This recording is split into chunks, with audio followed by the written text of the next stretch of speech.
chaud, bruyant et pollué, le monde dans lequel nous vivons et travaillons date de quelques générations à peine. Le monde qui le précède a été, à l'inverse, froid, silencieux et propre. Je ne dis pas l'un meilleur que l'autre. Je ne fais que décrire la légende du travail et de la science. À quoi travaillaient nos aïeux? Ils portaient des sacs de blé, ils portaient des fagots de bois, ils portaient des pièces de ferronnerie, ils transportaient. Et donc, d'une certaine manière, leur dieu, c'était Atlas. Atlas dont on dit dans la mythologie qu'il supportait le poids du ciel, qu'il supportait le monde. Et puis, le dieu du travail, c'est aussi Hercule. Et Hercule, lui, va d'un bout à l'autre du monde connu vers les mondes inconnus, porteur de sa massue. Et le travail d'Hercule, c'est de frapper de sa massue. Et un des premiers travaux, c'est précisément de frapper avec le maillet, frapper avec le marteau, comme nos aïeux sans écriture frappaient avec des haches de pierre. Voilà des travaux portant sur des solides. Et en tant que ces solides sont en équilibre, ce sont des travaux qu'on peut appeler statiques. C'est l'équilibre qui est recherché. Une fois l'équilibre trouvé pour construire des maisons, construire des temples, on cherche après l'équilibre le mouvement. Et pour se procurer du mouvement, il faut des sources d'énergie pour engendrer ce mouvement. Où sont les sources d'énergie? La musculature de l'homme, de la femme, la force des chevaux ou de tous les animaux de trait, le bœuf, la vache, l'eau, le vent.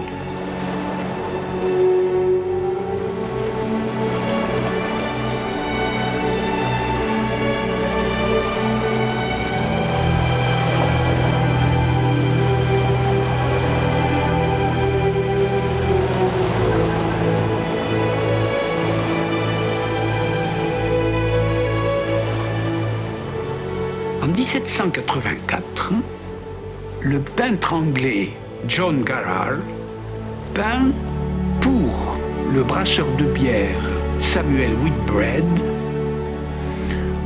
l'entrepôt de Samuel Whitbread, c'est-à-dire quelque chose comme une enseigne de son travail, comme une enseigne de son métier. Et là, sur ce tableau, vous voyez récapituler, résumer l'ensemble de tous ces travaux de ce monde promis à la disparition. Les chevaux, les voilà, les animaux de trait, l'eau, et voilà celle de la Tamise, le vent, qui bien sûr n'est pas sensible sur le tableau, mais que l'on devine derrière les agrès du bateau qui vient précisément de s'attacher au quai. Et ce bateau, ce vaisseau, ces beaux vaisseaux que l'Angleterre gréa, ces beaux vaisseaux sont un résumé parfaitement extraordinaire de toutes les machines qui étaient utilisées dans ces âges-là. Tant il est vrai qu'un bateau est toujours, dans son excellence, le résumé du monde qui le construisit. Et cette enseigne, avec les harnais des chevaux, l'occupation des hommes, le gréement des vaisseaux, fait une récapitulation parfaitement exhaustive de tout l'outillage du travail dans ce monde-là. Quel est cet outillage? Cet outillage date de la nuit des temps. Le levier, le treuil, la balance, la poulie, et puis tous ces appareillages qui mettent des poulies entre elles et que nos anciens nommaient polyspastes, c'est-à-dire ces appareillages très complexes où les poulies démultiplient les forces et qu'on utilise dans les chèvres et dans les treuils. avec les cordages qui transmettent les forces et les mouvements, le vaisseau est saturé de ces appareillages-là. Et quand on dit qu'un vaisseau appareille, c'est qu'il est plein de ces appareils. Il met ces appareils en mouvement. Et Garrard a compris parfaitement que le monde qu'il décrit, que le travail qu'il décrit, que les ouvriers qu'il met en scène et l'outillage qu'il est en train de dessiner, Garrard comprend qu'il fait la tabulation ou la représentation de tout ce monde-là. Ce monde, force, production du mouvement, outillage, date de la nuit des temps et a été étudié, mathématisé, organisé, schématisé déjà par les Grecs.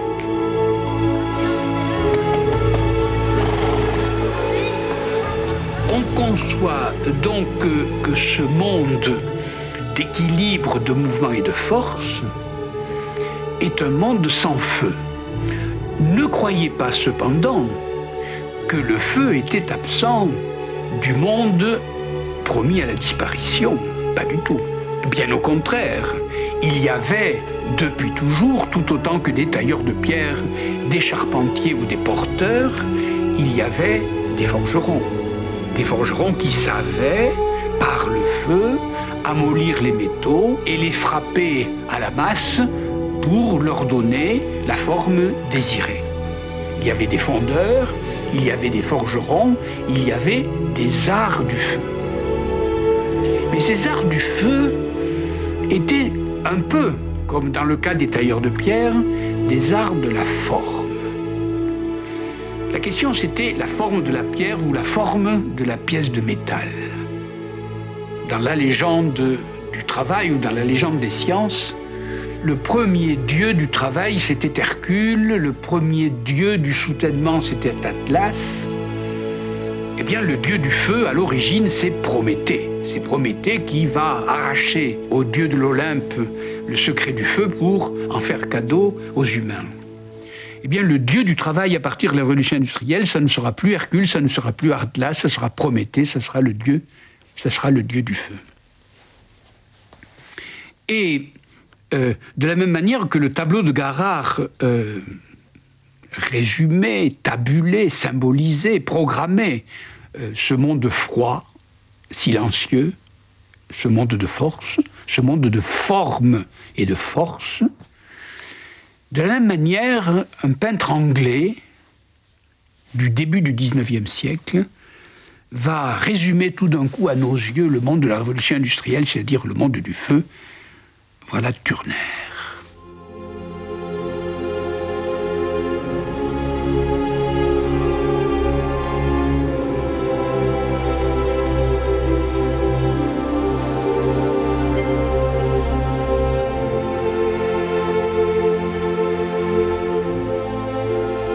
Comparé au tableau de Garrard, où il est question de bateaux avec leur gréement, de balance ou de treuil, il s'agit tout le temps du feu.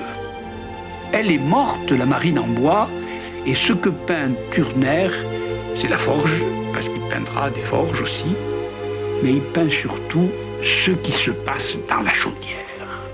Et ce qui se passe dans la chaudière sous l'action du feu, le dessin ne peut pas le dessiner. La peinture explose, la peinture se met à brûler, le dessin n'a plus de limites, n'a plus de frontières, la matière se désorganise, et c'est ça Turner, c'est ça le tableau de Turner. De la même façon qu'il y a dans la légende Atlas comme dieu remplacé par Prométhée, le dieu du feu, de même dans la représentation qu'on peut en faire, le peintre Garrard est remplacé tout d'un coup par le peintre Turner, le peintre du dessin est remplacé par la lumière du feu, par la chaleur du feu.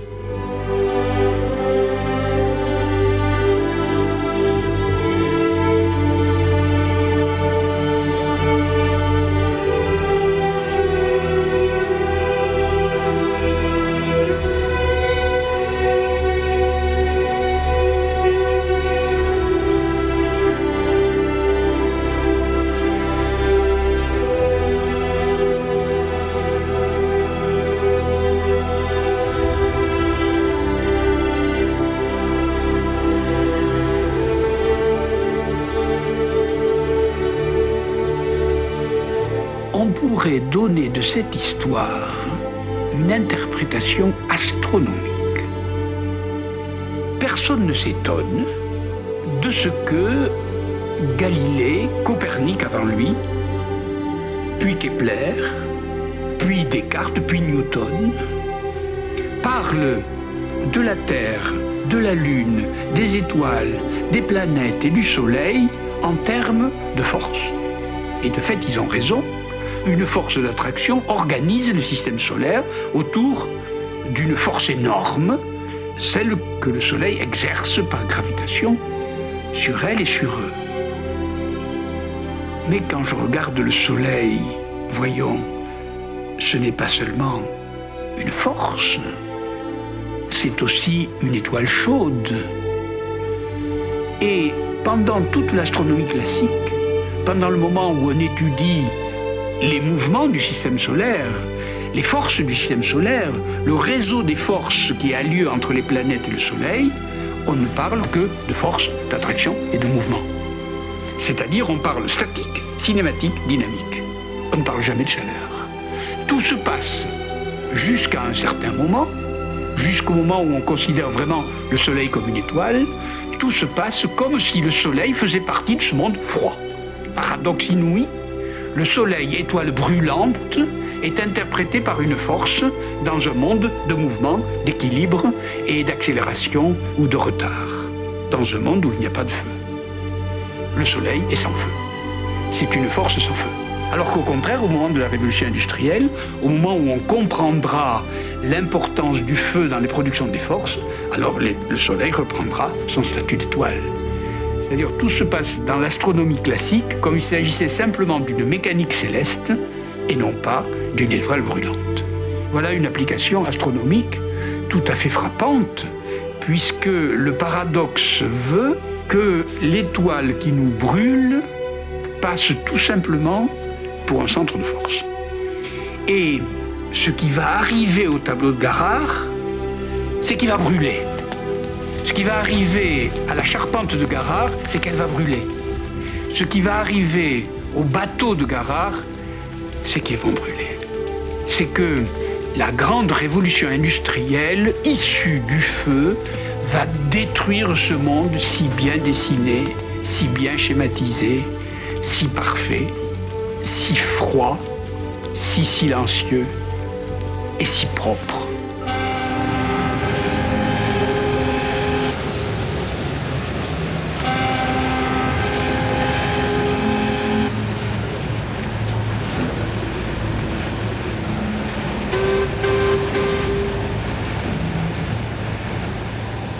Le son du moteur augmente, comme si ce remorqueur qu'il pousse avançait, se rapprochait, tirant vers nous le vieux monde fait de vent, d'eau et de muscles. Le couple de force et le feu, poussé, tiré, levé, déplacé et brûlé, avant et après. Le passage de l'un à l'autre s'est appelé la révolution industrielle. L'invention qui l'a produite, la machine à vapeur.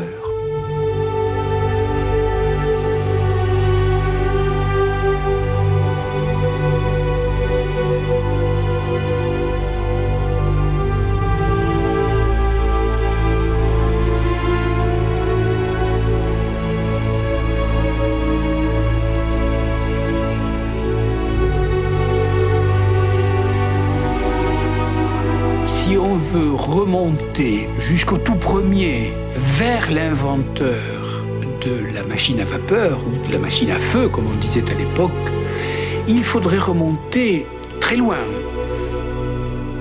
Et on a Chéron d'Alexandrie qui écrivait au 1er siècle après Jésus-Christ la description d'une machine tout à fait extraordinaire qui met un chaudron en route. De ce chaudron sort de la vapeur est conduite par de petits tuyaux qui, astucieusement mis en place, font tourner une petite balle placée entre l'orifice des conduits. Et par conséquent, là, on a une machine qui produit du mouvement à partir de la chaleur.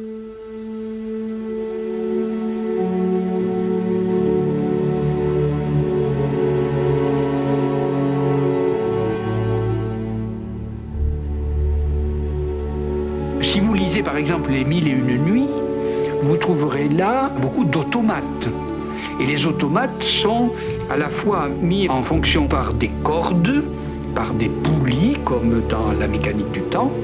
Et si vous mettez ensemble la force de la vapeur, déjà décrite dans le monde grec, et les automates déjà décrits dans le monde arabe, vous avez quelque chose comme la topographie d'un moteur et la source d'énergie. Et ça, c'est l'engendrement de type technique, comme on disait pour Garrard. Alors il y a deux engendrements. Il y a l'engendrement par l'outillage, les automates, les machines à eau, la machine de Héron d'Alexandrie, puis il y a l'engendrement scientifique. Alors là, il faut avoir les premières idées de la pression, du volume, de la température. Toute cette histoire est très complexe et en fait, elle mêle plusieurs choses. Elle mêle la France et l'Angleterre parce que la mise au point de cette machine s'est faite dans les deux pays, mais il y a un mélange aussi, encore plus passionnant, de histoire des techniques et histoire des théories. Par conséquent, on peut remonter très loin pour avoir la toute première matrice de l'idée de moteur, mais évidemment, cette remontée vers les sources est une remontée un peu imaginaire parce que c'est pas comme une généalogie humaine, un n'est pas la mère d'un autre qui est la mère du suivant, et ainsi de suite.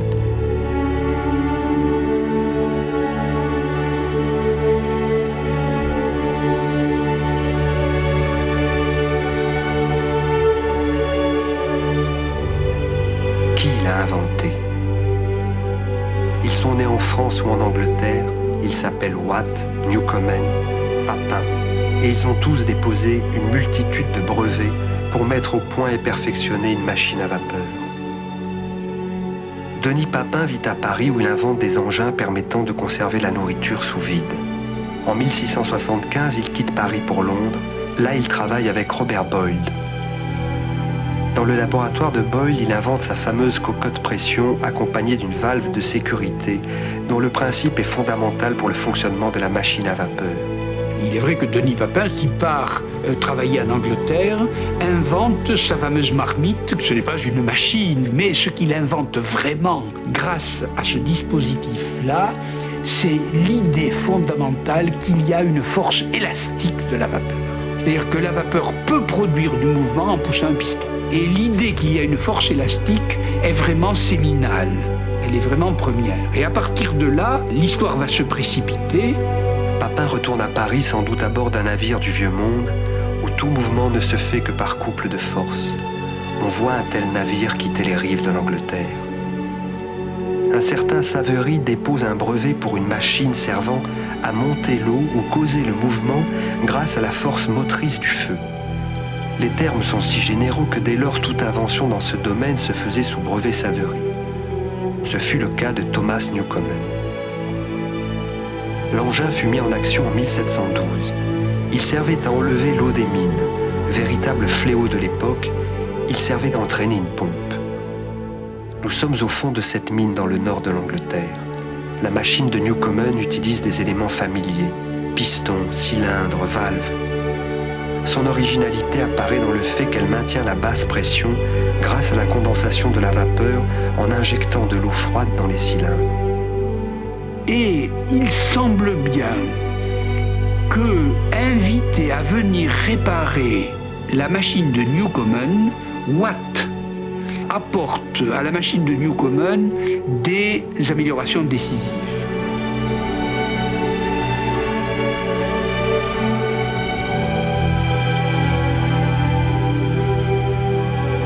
Lesquels, 4 ou 5, le régulateur à boule, le volant qui rend le mouvement de la machine plus constant, mais surtout le condenseur, qu'il ne faut pas appeler condensateur, puisque condensateur c'est l'électricité, mais le condenseur c'est lui qui met la pression à plusieurs atmosphères dans la machine.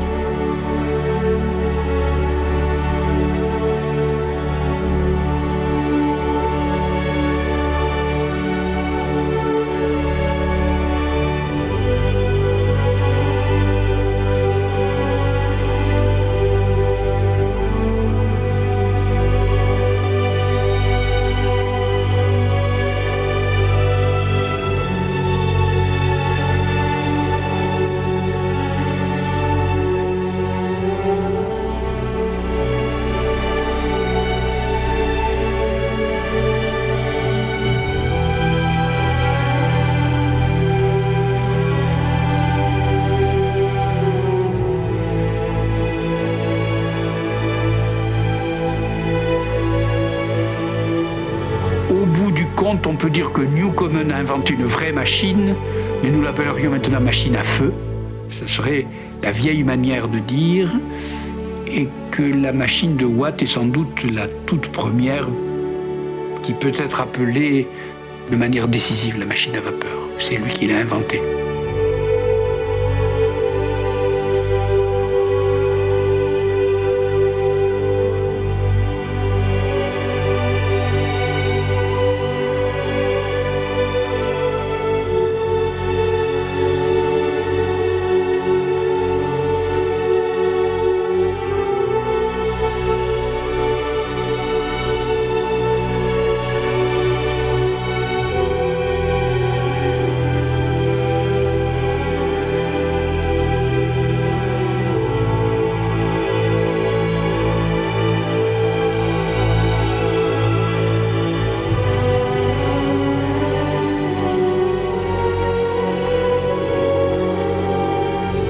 On peut remonter, évidemment, la généalogie assez loin. On peut la remonter, on peut difficilement la descendre.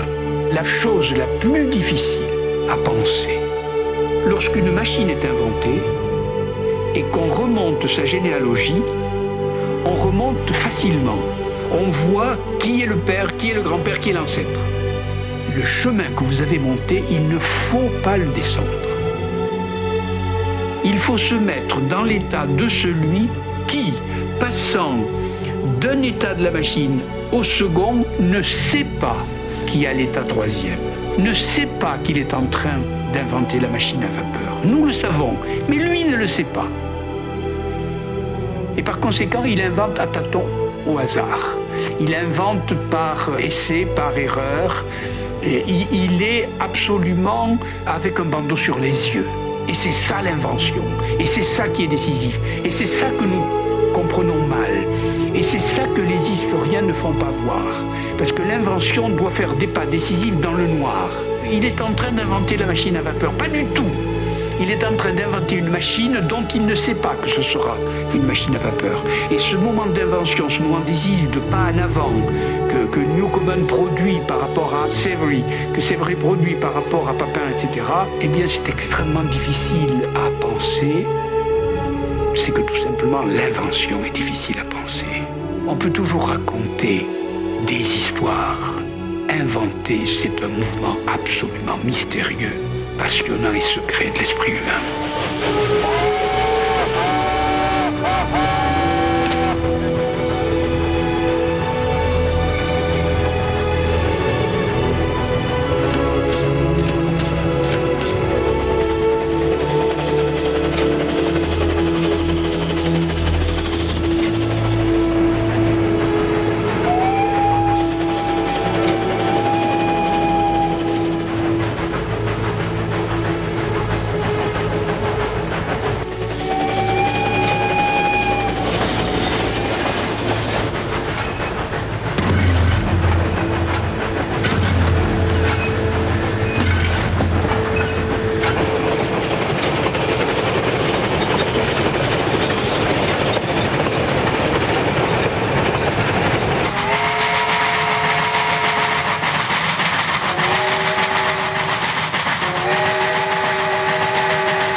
Le son le plus cinématographique de toute l'histoire du cinéma entre en scène, et avec lui ces images de locomotives à vapeur traversant nos souvenirs de films d'amour, de rires, de cris et de pleurs. De l'Ouest américain à la Sibérie blanche, toutes les terres du monde ont été traversées par les rouages et les sifflements de ces machines. Sur ces sons de voyage, ce passage entre le feu, l'eau et la mécanique.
lorsqu'on racontait la légende des sciences, on parlait de Dieu.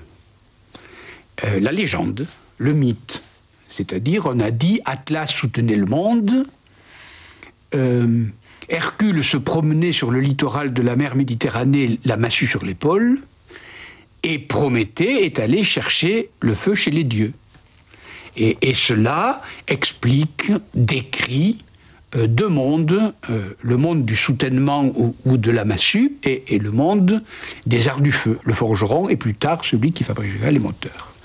Donc notre monde était celui d'Hercule, il est devenu celui de Prométhée. Notre monde était celui de Garard, c'est-à-dire de l'entrepôt de Samuel Whitbread, c'est-à-dire de la marine en bois avec la charpente. Notre monde est devenu celui de Turner, c'est-à-dire celui de la machine à vapeur et de tous les moteurs qui ensuite seront construits. Notre monde était froid, silencieux et propre comme celui d'Atlas et celui de Garard. Il est devenu chaud, bruyant et pollué comme celui de Turner ou de Prométhée. Il y a là deux dieux et il y a là deux peintres. Et il y a là deux mondes.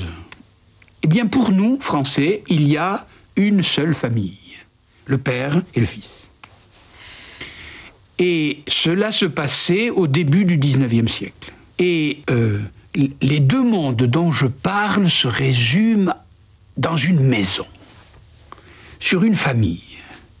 Et cette famille est probablement la famille la plus connue de la France entière. Parce qu'il n'y a pas de ville, il n'y a pas de village, il n'y a pas de sous-préfecture en France qui n'ait pas son avenue ou son boulevard Carnot. Et cette famille, c'est la famille Carnot.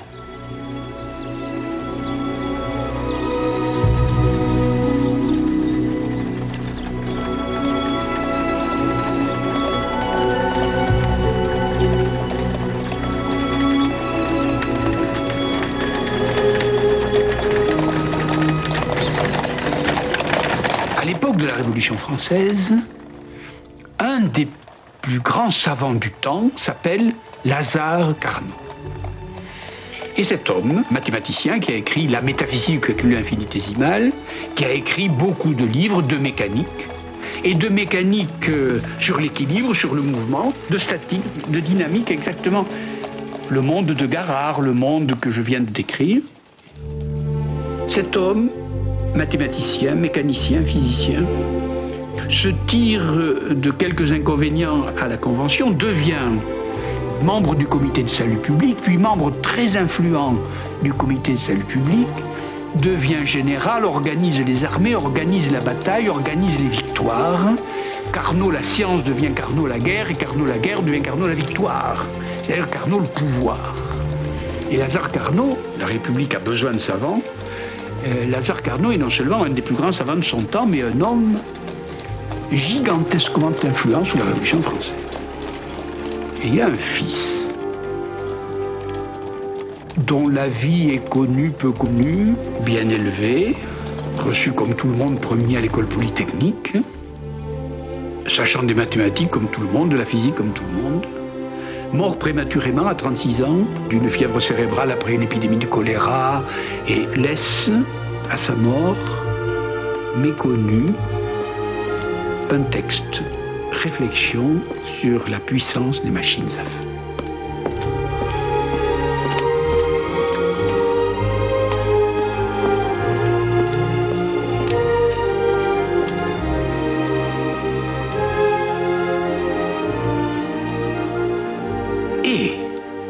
Paradoxe stupéfiant. Alors que l'homme le plus important du temps, Lazare Carnot, est passé totalement aux oubliettes de l'histoire des sciences. Ce fils, mort à 36 ans, méconnu, inconnu, auteur d'un ouvrage qui ne sera connu que beaucoup plus tard, puisqu'il faudra l'intervention de Lord Kelvin pour en parler, et pour en parler avec intérêt, écrit dans ses réflexions l'ouvrage fondamental de ce qu'on appelle la thermodynamique, c'est-à-dire la science qui naît en même temps que la révolution industrielle. C'est-à-dire que des deux Carnot, le plus important c'est le moins important, le plus puissant c'est le moins notable, le plus connu c'est le moins connu, le vrai inventeur c'est le fils. Le père représente le monde fini, pas fini, parce qu'on aura toujours besoin de marteaux d'équilibre, etc. Mais la vérité du monde qui naît, la vraie couleur, sera donnée par les moteurs, les machines à feu, c'est-à-dire par Carnot le Fils. On peut dire là que lorsque Turner représente le remorqueur tirant le gros bateau, le remorqueur, c'est Carnot le Fils, et le bateau qui est amené au cimetière, c'est Carnot le Père. C'est-à-dire Atlas, c'est Carnot le Père, mais Prométhée, c'est Carnot le Fils. C'est-à-dire que le Fils écrit dans son texte pratiquement tous les grands principes de la thermodynamique, le premier, le second surtout. Le second principe de la thermodynamique, c'est écrit dans la réflexion sur la puissance des machines à feu. Le cycle de Carnot qui caractérise le fonctionnement de moteur est décrit. La notion de rendement de moteur est indiquée dans le texte de Carnot. Et finalement, les possibilités du mouvement perpétuel de deuxième espèce, comme nous disons aujourd'hui, est indiquée aussi dans le texte de Carnot. C'est-à-dire que lorsque Lord Kelvin et puis les autres thermodynamiciens liront beaucoup plus tard ce texte de Carnot, ils le désigneront comme le texte fondateur.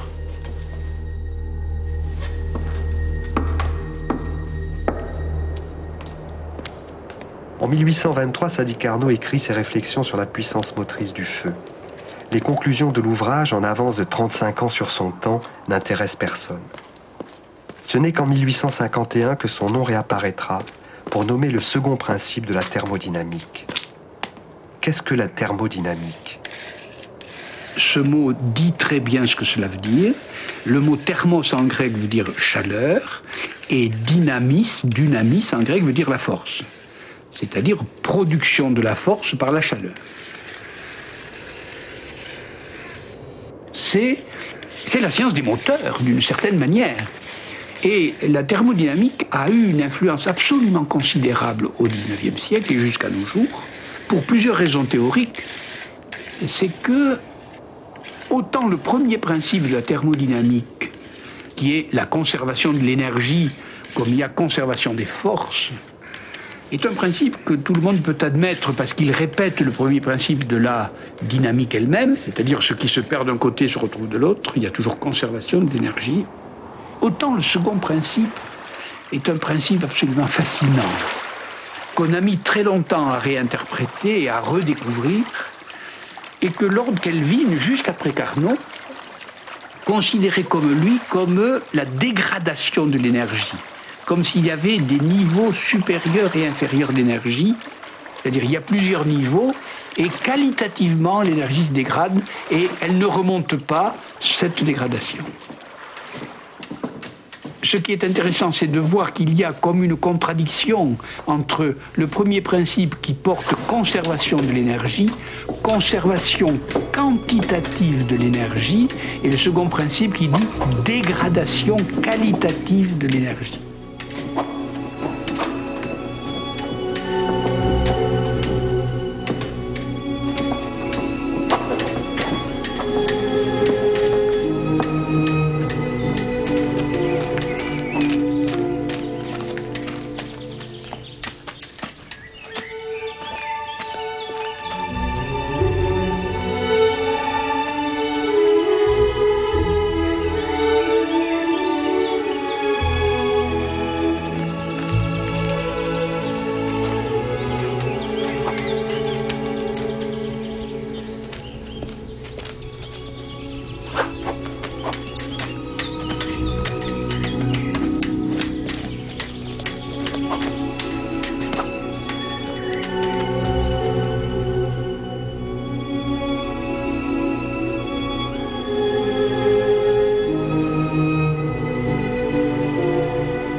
Lazare Carnot, le père, avait écrit son livre fondamental, Principes généraux de l'équilibre et du mouvement, traité sur les règles de fonctionnement des machines mécaniques.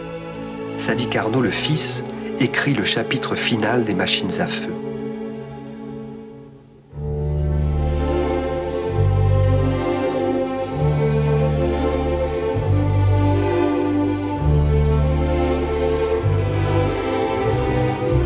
Le père parle du monde de Carrare, le fils du monde de Turner.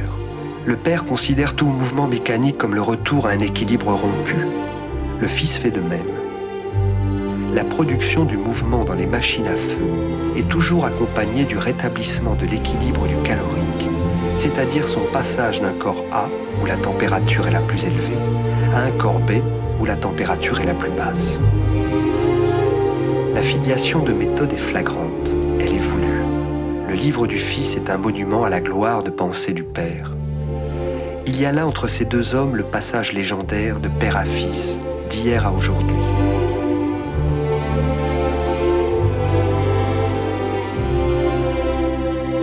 Le génie de Sadi Carnot fut de comprendre le premier ce qu'était la machine à vapeur, un transfert de chaleur. Il crut ceci.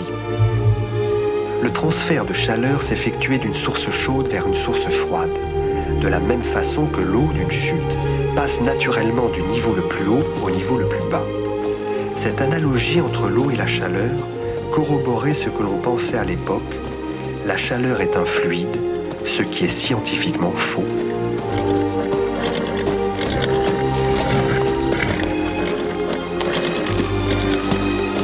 La vie de Sadi Carnot se passe partout où l'on traite des choses de l'esprit. Collège de France, École des mines, Conservatoire des arts et métiers, Muséum d'histoire naturelle. Culture physique, arts, lettres, sciences, tout défile au long des journées. On le voit danser, patiner même, non pour devenir bon danseur, mais pour être souple et pour étudier par le menu la technique de la chose, ainsi de l'escrime, ainsi de l'équitation, ainsi de la natation, ainsi de la musique.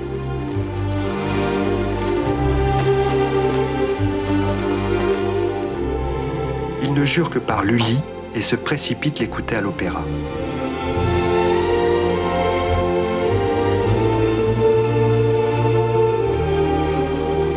Dans ses immenses lectures, il revient sans cesse à La Fontaine, à Molière et à Pascal.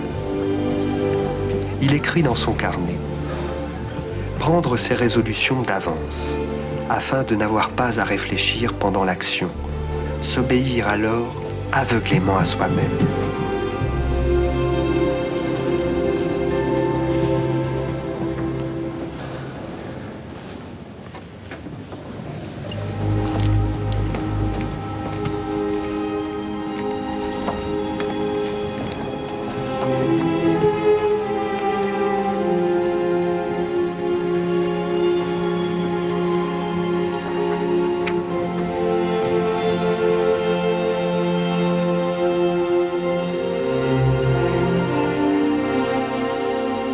Sadi Carnot ne put rien faire contre le choléra qui l'emporta à 36 ans, et avec lui tous ses papiers, ne laissant qu'un texte, publié de son vivant dans l'indifférence générale, Réflexion sur la puissance motrice du feu. Le tout fut brûlé comme il était d'usage dans ces cas-là.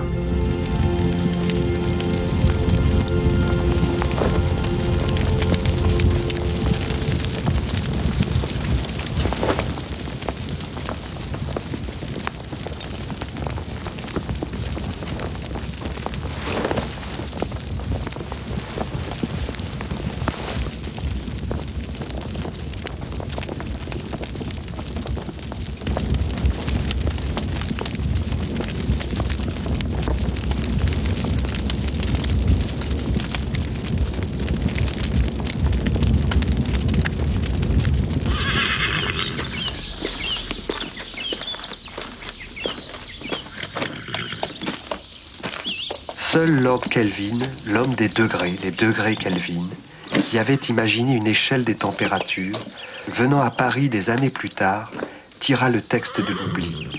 Sa lecture l'enthousiasma et il déclara « Il n'y a rien de plus grand dans toute l'étendue des sciences. »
Il faut savoir que, à la Renaissance, Simon Stevin, mathématicien, mécanicien, philosophe aussi, auteur d'inventions qui ont permis quelquefois qu'on l'appelle l'Archimède des temps modernes, donc un savant de très haute stature, invente un appareillage pour tenter de montrer l'impossibilité du mouvement perpétuel. Et il y arrive, l'énergie qui est transformée en mouvement ne revient pas au début pour être reprise et ainsi de suite. Et cette impossibilité du mouvement perpétuel est devenue maintenant un principe. Il n'y a pas de mouvement perpétuel. Si par hasard vous déposez des brevets sur la recherche du mouvement perpétuel, vous avez certainement commis une erreur dans vos calculs. Pourquoi? Parce que le mouvement perpétuel, désormais, est un principe d'absurdité. C'est-à-dire, si quelque chose aboutit au mouvement perpétuel, c'est que c'est faux. Dès le moment où Carnot invente les deux sources, la source chaude, la source froide, et le rendement de la machine, eh bien, on a une vue philosophique globale de ce que c'est que la production de la puissance ou de la force par la chaleur. Et ce principe va en effet bouleverser le monde parce que ça introduira en physique une nouvelle philosophie.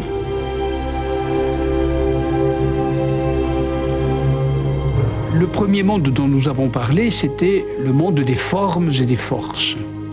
Monde froid, silencieux, propre. Le deuxième monde, c'est le monde de la production des forces par des moteurs et leurs déchets. C'est un monde chaud, bruyant et soumis aux pollutions. Depuis un certain temps s'annonce un troisième monde. Autant le premier était dominé par Atlas et Hercule, et le second par Prométhée du point de vue des dieux, le troisième est dominé par Hermès, qui est le dieu des messagers. Messager en grec, ça se dit angelos, c'est-à-dire c'est le monde des anges, c'est-à-dire de la propagation des messages. Le premier monde était le monde des formes et des forces. Le second était le monde de la transformation. Par les moteurs, nous transformons le monde. Le troisième monde est le monde de l'information. Forme, transformation, information. Le premier monde était le monde des solides, des pierres, des charpentes, des cordes, des poulies. Le second monde est le monde des fluides, et c'est pour ça qu'il est polluant. Le troisième monde est celui volatile du passage des sons, du passage des images. C'est le monde de la matière volatile. Le premier est le monde de la construction, le second est le monde de la transformation, le troisième est le monde de la messagerie. Eh bien, notre monde cumule les trois. Nous aurons toujours besoin d'agriculteurs et de maçons, premier monde. Nous aurons sans doute toujours besoin de moteurs et de transformation du monde par le feu. Mais ce qui donne la coloration fondamentale au monde contemporain, ce sont les anges. C'est-à-dire la circulation des messages, l'importance donnée au métier de messager et l'ensemble des outillages qui s'appellent la messagerie. L'ancien monde était en effet celui de l'équilibre, le second celui du mouvement et des forces, le troisième est celui de l'ubiquité des messages. Et la preuve, c'est que je vous parle d'un lieu très distant de celui auquel vous m'écoutez et j'ai enregistré le message en un temps très distant de celui où vous le recevez.